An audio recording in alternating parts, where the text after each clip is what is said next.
প্রিয় ছাত্রছাত্রীবৃন্দ, করোনা পরিস্থিতির শেষে তোমরা সশরীরে ক্লাসে উপস্থিত হয়েছ, যেখানে অফলাইনে তোমাদের সঙ্গে আমাদের যোগাযোগটা পুনঃস্থাপিত হয়েছে। এর সাথে সাথেই সরকারের সিদ্ধান্ত মোতাবেক আমাদের অনলাইন ক্লাস কার্যক্রম পরিচালিত হচ্ছে, চালু আছে। তোমরা শ্রেণীকক্ষের ছাত্রদের সঙ্গে অংশগ্রহণ করে বিষয়বস্তু সম্পর্কে ধারণা পাচ্ছ, শিক্ষণীয় বিষয়গুলো শিখে নিচ্ছ, সাথে সাথে তোমরা নিয়মিত অনলাইন ক্লাসগুলো অনুসরণ করছো। কারণ তোমরা জানো যে আমাদের এইচএসসি পরীক্ষা সময় খুবই সন্নিকটে, খুব অল্প সময়ের ভিতর আমাদের পরীক্ষায় অবতীর্ণ হতে হবে, পরীক্ষায় অংশগ্রহণ করতে হবে। তো এই মতো অবস্থায় আমাদের অনলাইন এবং অফলাইন দুটি মাধ্যমেই ক্লাসের কার্যক্রম পরিচালিত হচ্ছে। ধারাবাহিকতা রক্ষা করে আমরা আজকে ভ্যাট চলতি হিসাব সম্পর্কে ধারণা গ্রহণ করব। তোমরা লেখো, প্রথমেই লিখতে পারো ভ্যাট কি। আমাদের প্রশ্নটা ভ্যাট কি। ভ্যাট মূলত ইংরেজি শব্দ, যে ইংরেজি শব্দের ভিতর VAT এই তিনটে লেটারের মাধ্যমে ভ্যাট শব্দটাকে প্রকাশ করা হয়েছে। সেখানে কি কি আছে আমি বললাম, ভি বললাম, বললাম, টি বললাম। ভিতে হচ্ছে ভ্যালু, এতে হচ্ছে অ্যাডেড, টিতে হচ্ছে ট্যাক্স। ভ্যালু অ্যাডেড ট্যাক্স অর্থাৎ মূল্য সংযোজন কর। আমরা যদি এটার বাংলা লিখে নিই তাহলে দেখো এটা এরকম হয়, মূল্য সংযোজন কর। এখন এই ভ্যাট কি এর সংজ্ঞা দিতে যেয়ে তাহলে আমাদের লিখতে হয় পণ্য ক্রয় বা বিক্রয়ের ক্ষেত্রে পণ্য মূল্যের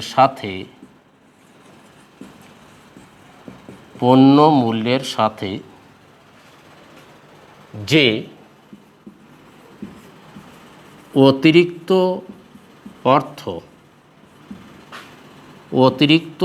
অর্থ পরিশোধ করতে হয় তা মূল্য সংযোজন কর। অর্থাৎ আমরা যদি অতিরিক্ত কোনো অর্থ পরিশোধ করি তাহলে তাকে মূল্য সংযোজন কর হিসাবে চিহ্নিত করতে পারি। তোমরা লিখে নিলে পণ্য ক্রয় বা বিক্রয়ের ক্ষেত্রে পণ্য মূল্যের সাথে যে অতিরিক্ত পরিমাণ অর্থ পরিশোধ করতে হয় তাকে মূল্য সংযোজন কর বলে। এর পরবর্তী যে প্রশ্নটা আমাদের সামনে থাকবে সেটি হচ্ছে, এর মাধ্যমে আমাদের একটি হিসাব প্রস্তুত করতে হয় যার নাম হচ্ছে ভ্যাট চলতি হিসাব। এখন প্রশ্নটা হচ্ছে ভ্যাট চলতি হিসাব কিভাবে প্রস্তুত করতে হয়। ভ্যাট চলতি হিসাব কিভাবে প্রস্তুত করা হয়। ভ্যাট চলতি হিসাব কিভাবে প্রস্তুত করা হয় এর উত্তর হিসাবে তোমরা ছকটির নাম আগে লিখে নাও। আধুনিক বা চলমান জের ছক।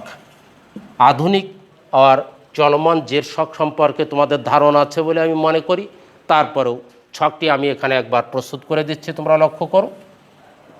আমাদের ছকটি এমন হবে,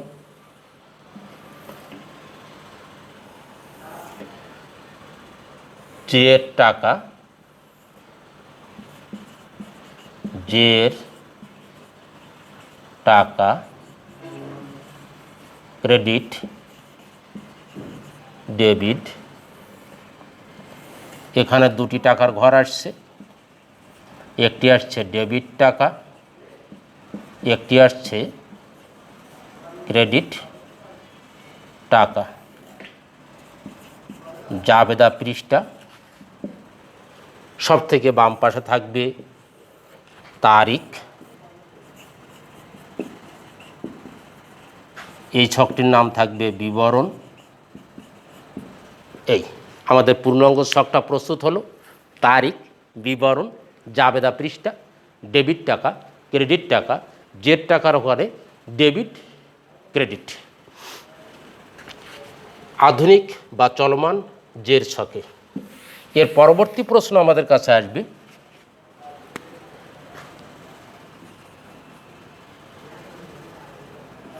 ভ্যাট চলতি হিসাব, ভ্যাট চলতি হিসাব প্রস্তুত প্রণালী। ভ্যাট চলতি হিসাব প্রস্তুত প্রণালী, অর্থাৎ ভ্যাট প্রস্তুত করতে গেলে আর ভ্যাট চলতি হিসাব প্রস্তুত করতে গেলে আমাদের পদ্ধতিটা কি হবে। এর উত্তর হিসাবে তোমরা লিখবে, আমি এই অংশটুকু মুছে দিচ্ছি, ছকটা শুধুমাত্র আমাদের থাকছে। এখানে তোমরা উত্তর হিসাবে লিখছো রেওয়া মিলের ডেবিট বা ক্রেডিট জের হিসাবে প্রদত্ত টাকা জেরের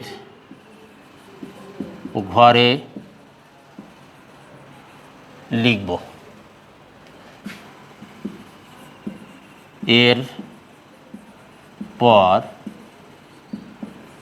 ক্রয়, ভ্যাট,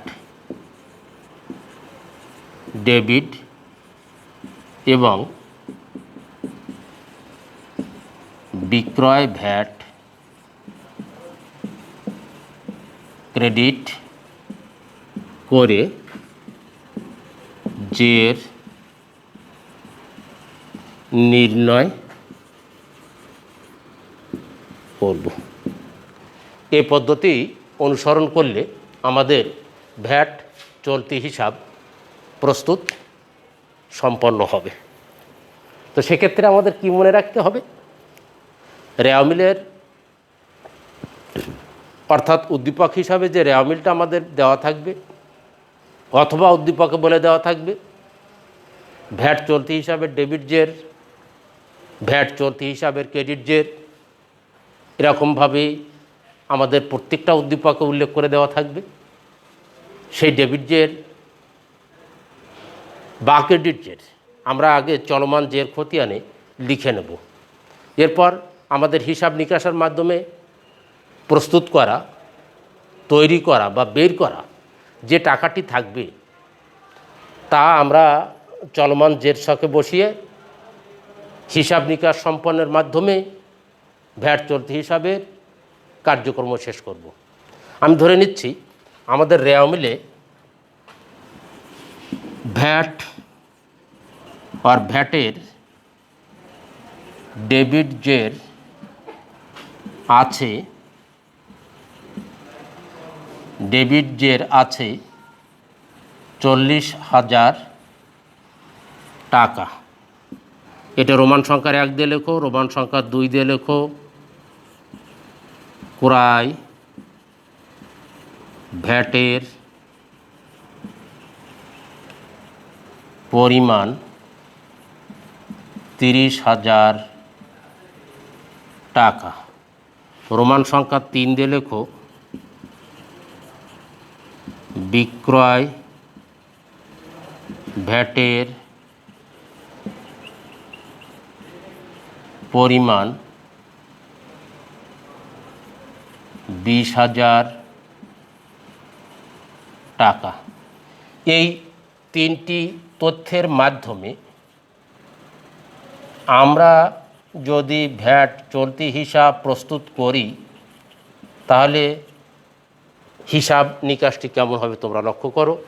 যেহেতু এখানে তারিখ দেওয়া নেই তাই আমরা তারিখের ঘরে কোনো তারিখ লিখছি না, আমরা শুধুমাত্র টাকার অঙ্ক বসিয়ে টাকার অঙ্ক প্রদর্শন করে আমরা হিসাব নিকাশ সুসম্পন্ন করব।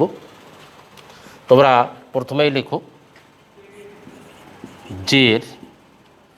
দেখো এখানে টাকা 40,000 টাকা দেওয়া আছে এবং সেটা বলা আছে ডেবিট জের, এর জন্য আমি ডেবিট ঘরে এখানে টাকা লিখছি 40,000। এরপরে আছে ক্রয় ভ্যাট। তোমরা লেখো ক্রয় ভ্যাট।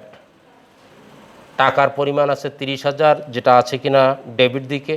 ডেবিট দিকে আমরা টাকা লিখলাম 30,000, 40 এবং 30 দুটোরে যোগ করে টাকার পরিমাণ হলো 70,000 টাকা।